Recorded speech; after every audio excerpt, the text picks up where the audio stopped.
नमस्कार। देखंतु वर्षा पागरे आम बारीपटे केते सुंदर देखा जाउची। आज वर्षा पागरे चलंतु गोटे नुआ रेसिपी करबा। आज घर को माछ आसीथिला। माछ तो रोषेई कर सलिनी किंतु मंजी गुडाक बळी जाईची। चलंतु मंजी रे गोटे किछि नुआ रेसिपी बनेइबा। आज जेतु माछ मंजी बरा करबी सेति पई देखंतु मु माछ मंजी भल धोई देइची। सेतिरे लूण आउ हळदी गुंड पकई देबी। आउ इठी काटिक रखिछि पियाज, कट्टा पियाज, कंचा लंका आ अदा रसुण छेचा ए सब पकईकी भल भाव आम गोलई दबा। जेहेतु वर्षा दिन में माछ मंजी बेसी हो जाए कहीं माछ बिहन ये टाइम बेसी हुंती, तेणुक प्राय सब माछ मंजी आसी थाए। आपड़ भी एमती वर्षा पागे एमती कटलेट कर खातु।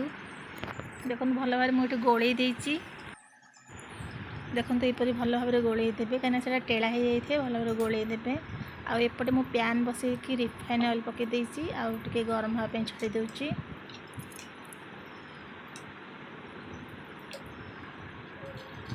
देखंतु एमिति सेका बरा टाइप रो करिवे आउ सब बेले सिम रे करिवे नहले पोड़ी जीवो। कहा कहा को मंजी खाया भल लगे मु तो जानिनी। आम घर तो प्लेन खाती किंतु मु इसरे पियाज रसुण ऐड कर देइची। आपण चाहिए इतरे बेसन भी पकईकी करें ना चाउल गुंड अरुआ चाउल गुंड ही पकई करें जार जो इच्छा जमी खाईपारे। आम घर सिंपल खाती मुझे एमती करुच्ची। आपको गरम गरम टमाटो सॉस रे खाइले प्रकृत में बहुत बढ़िया लगे। आउ तो वर्षा दिन हो वर्षा पाग तो ये चटपटा खाई समस्त प्राय इच्छा हुए।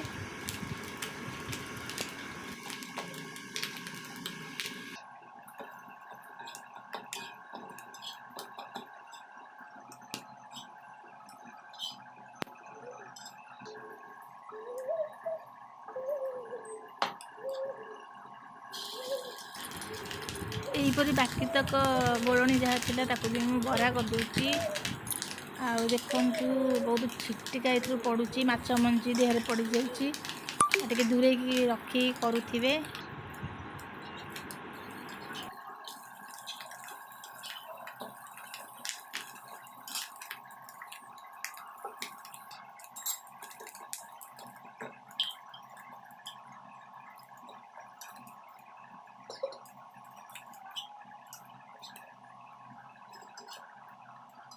बर्तमान रेडी हो मोर माछ मंजी बरा बा फिश कटलेट जोटा कहती।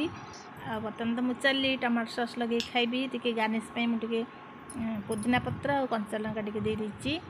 आपण भी वर्षा दिन में एंजॉय करंतु। रहुची नमस्कार।